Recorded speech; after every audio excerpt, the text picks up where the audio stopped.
Magandang araw po sa atin mga bossing. At ito nga po pala si Master. Muli po tayong mag-share ng kaalaman tungkol sa wiring sa pag-install po ng two-way alarm sa Mio Sporty o Mio Carb. At ito po ang ating alarm. Yan po, two-way alarm. Pakita po natin muna. Yan po, two-way alarm. Ito naman po yung wiring nya.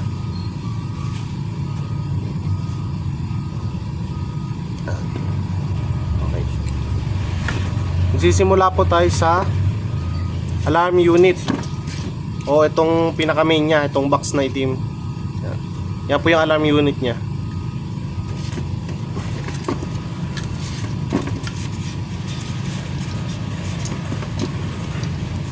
Kabit lang natin yung socket para mas madali makita at matukoy. Yan. Sa ating alarm unit, meron po tayo na dalawang yellow wire. Opo. Yan po yan. Ang yellow wire po ay papunta po yan sa ating signal light. Positive ng signal light.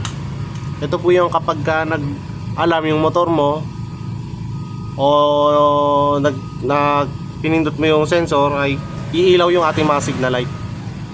Positive po yan parehas, papunta po yan sa positive ng ating motor. Sa Mio po, meron po tayong dark green at saka brown sa ating signal light, papunta sa tail light. Kukonekta po natin yan, positive po yan. Kahit po siya magkapalit, okay lang po. Kahit po magkapalit, okay lang po. Basta parehas pong yellow, importante may kabit natin sa positive ng ating signal light. At ito naman pong orange po, ang kanyang orange wire. Ayan po, orange wire. Papunta po yan sa ating accessory wire, pero hindi tayo kukuha sa battery, kundi doon tayo sa positive ng ating CDI ng Mio Sporty.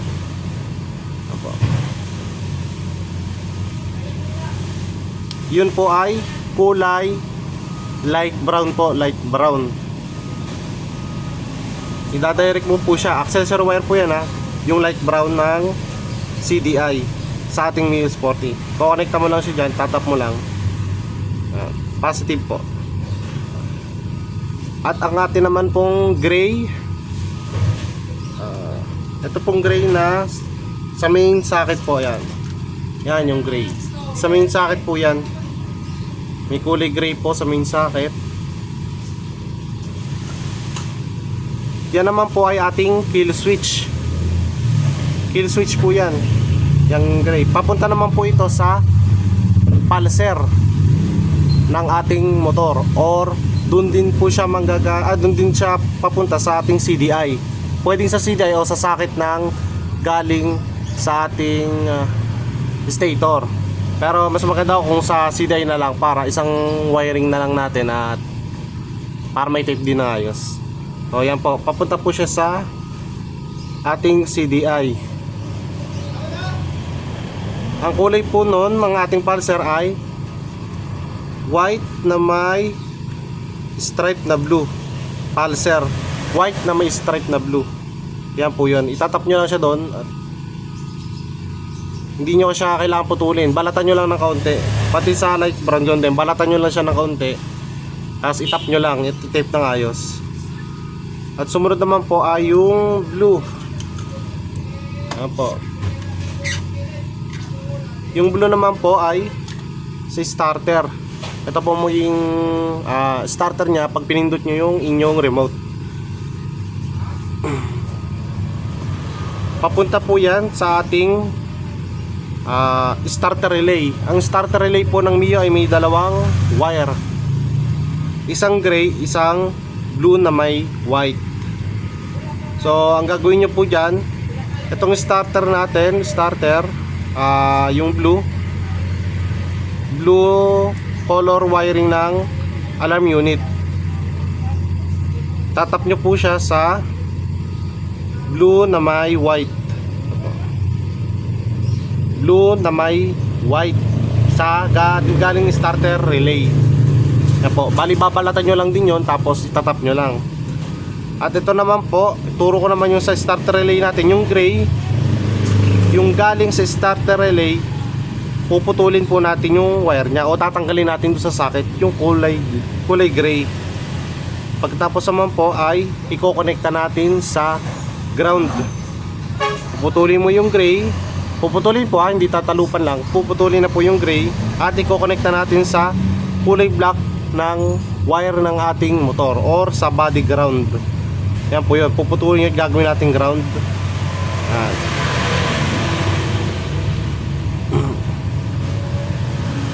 Sumunod naman po ay pupunta tayo sa cowling at titignan natin yung wiring ng ating push button.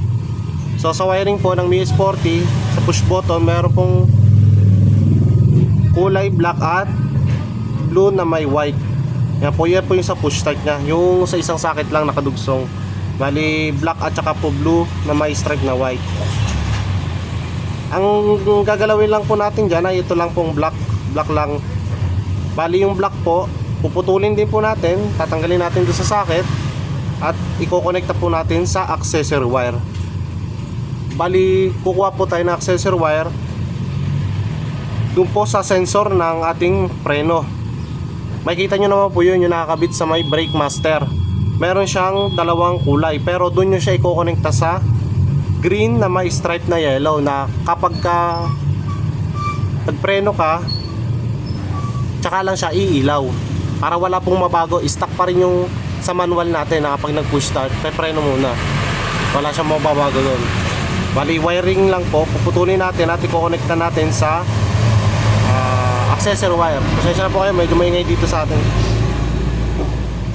So yung naiwan na wire po na palabas na ng push start natin sa wiring, wala na po yun, wala natin gagawin doon.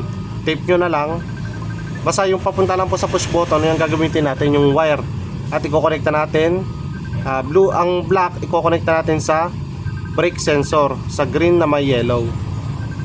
Ayun lang po. At dito naman po tayo ulit sa alarm unit, red, black.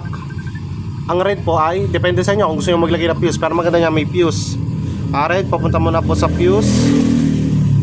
Bago po ay direct ng battery, positive battery. At ang black naman po, papunta po yan sa ground ng ating battery.